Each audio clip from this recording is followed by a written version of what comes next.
Hello everyone, आप सभी का स्वागत करता हूं एक नए चैप्टर ऑफ क्लास 11 और बहुत इम्पोर्टेंट चैप्टर नीट के लिए। नीट में हर साल इसमें फ्रग को मिलाकर, फ्रग नहीं है क्लास 11 के लिए, जो क्लास 11 के ओरिएंटेड ही पढ़ते हैं, लेकिन जो नीट के लिए भी तैयारी करते हैं उनके लिए फ्रग और एनिमल टिश्यू दोनों मिलाकर 5 या 6 क्वेश्चन हर साल आता है इस चैप्टर से। तो हमको इस चैप्टर से गहराई, डेप्थ में और ब्रेथ में पढ़ना होगा। तो चलिए, आज हम जूलॉजी के पहले चैप्टर तो नहीं है, लेकिन हम इसको पहले पढ़ते हैं, क्योंकि हमको हम जूलॉजी हम किसके बारे में पढ़ते हैं? एनिमल के बारे में पढ़ते हैं। तो एनिमल सेल तो हम बॉटनी में पढ़ लेते हैं। सेल से सेल मिलकर बहुत सारा सेल एक ग्रुप में ऑर्गेनाइज होकर क्या बनता है? टिश्यू। तो पहले हमको ऑर्गेनाइजेशन एनिमल के कैसे बना है वो जानना होगा। तो हम सेल पढ़ चुके हैं। सेल तो यूनिट ऑफ लाइफ का दोनों पार्ट आ चुका है। आप नहीं देखे हो तो देखिए, और वीडियो अच्छे लगे तो लाइक शेयर सब्सक्राइब जरूर कीजिएगा।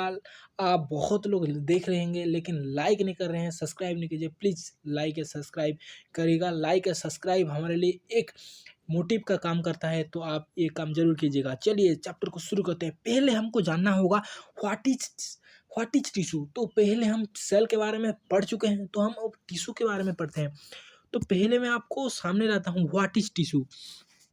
Tissue tissue is a group tissue tissue is a group of similar cell structure. मैं यहाँ पर सिमिलर वर्ड क्यों इंक्लूड किया, ये मैं आपको डेप्थ में बताऊंगा।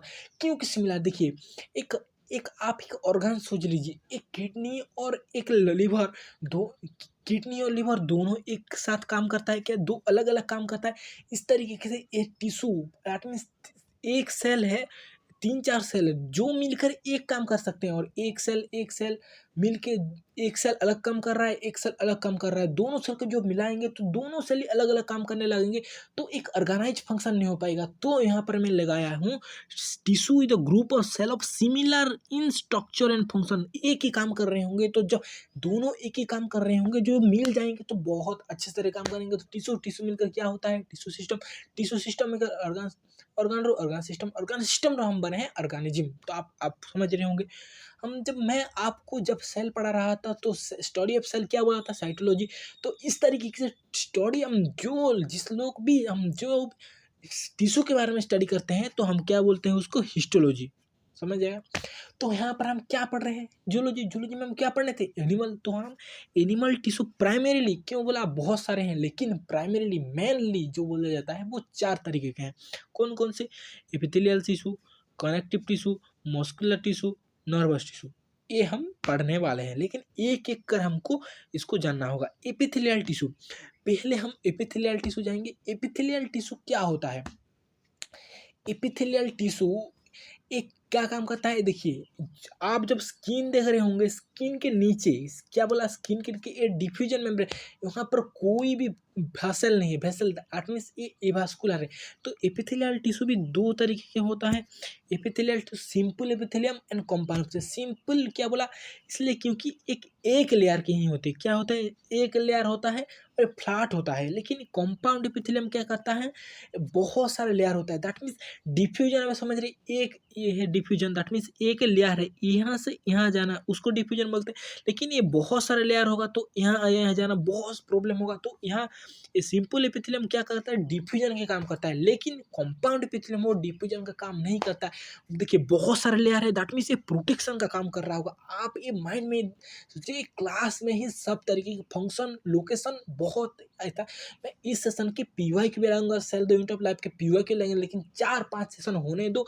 पीवाई के सेशन लगाएंगे, शॉर्ट नोट, लॉन्ग क्वेश्चन सब लाएंगे। लेकिन आप वीडियो को सब्सक्राइब और नोटिफिकेशन को दबा कर रखिए, जब भी वीडियो आएगा आपके पास पहुंच जाएगा। तो हम जाने कि सिंपल एपिथेलियम क्या करेगा? डिफ्यूजन काम करेगा, और कंपाउंड मेनली प्रोटेक्शन का काम करेगा। तो पहले हमको जानना होगा सिंपल एपिथेलियम कितने टाइप के हैं। तो सिंपल एपिथेलियम की मेनली 4 तरीके की। तो पहले हम क्या है? Squamous epithelium, squamous epithelium, simple cuboidal epithelium, simple columnar epithelium.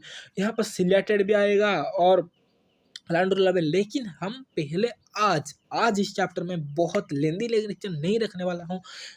तो मैं पहले इस चैप्टर में आपको स्क्वामस एपिथेलियम की हर सवाल करने की एक मुकाम तक पहुँचाऊँगा। लेकिन आपको मेरे ये दिया हुए नोट को आराम से नोट करना है और इसको पढ़ते चलना है।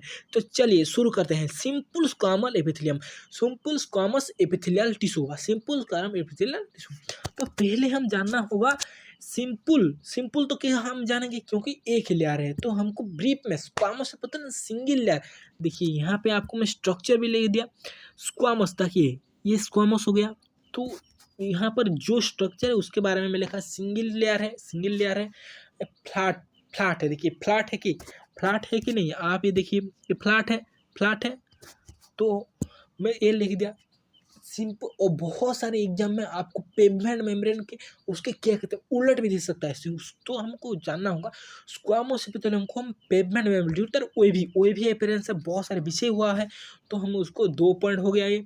तो फंक्शन क्या कहता है, मैं का क्या कहा सबके, जब भी एपिथेलियम सिंपल एपिथेलियम बात आएगा तो डिफ्यूजन का काम है। डिफ्यूजन एक मेम्ब्रेन है, एक मेम्ब्रेन एक वन साइड से अदर साइड जब जाते हैं उसको डिफ्यूजन, डिफ्यूज कर सकता है, ब्लड सेल कर सकता है, वेसल जा सकता है, वेसल के द्वारा भी डिफ्यूजन हो सकता है।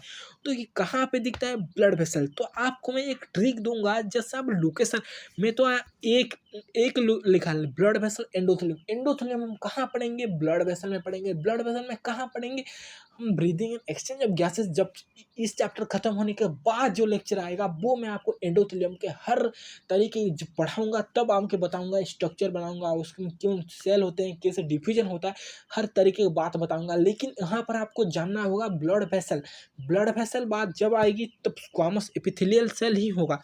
तो मैं आपको एक ट्रिक देता हूँ, Bowman love square, Bowman women that means women. Bowman में क्या होता है, बायमेंस कैप्सूल, बायमेंस कैप्सूल आप 10th क्लास में पढ़े होंगे, जो भी क्लास 11 के जो ड्रॉपर होंगे तो बहुत सारे लोग जानते होंगे बेमन कैप्सूल। ये सोरा आपको हैंडराइटिंग नहीं जाना होगा, लेकिन आप मैं बता देता हूँ बेमन, बामन बायमन लव्स क्वस that means Bowman's capsule, Bowman's capsule कहाँ पर है, kidney, loves that means lungs, lungs blood vessel that means क्वस, क्वस मीन्स कमस्कुलम दैट मीन्स आप बेमन लव्स क्वस से तीनों जो लोकेशन है वो आप याद रख सकते हैं। तो आपको पहले में माइंड रखिए क्या है, फ्लैट है वो पेमेंट मेमोरी बोलते हैं, वो क्या काम करता है, डिफ्यूजन का काम होगा, कहाँ कहाँ लिखता है, बायमेंस कैप्सूल ऑफ किडनी, लंग्स में दिखता है, लंग्स ऑफ ब्लड वेसल कौन से है, स्क्वामस एपिथेलियम। तो आपको याद रखना, छोटा सा लेक्चर रहा लेकिन बहुत इंपॉर्टेंट लेक्चर होगा। नेक्स्ट लेक्चर में हम जो 3 बच गया उसके पढ़ेंगे और एक एनिमल टिश्यू स्टार्ट कर देंगे। तो लेक्चर को रखते हैं। Thank you very much. Video अच्छे लगे तो लाइक शेयर सब्सक्राइब जरूर कीजिएगा। Thank you very much.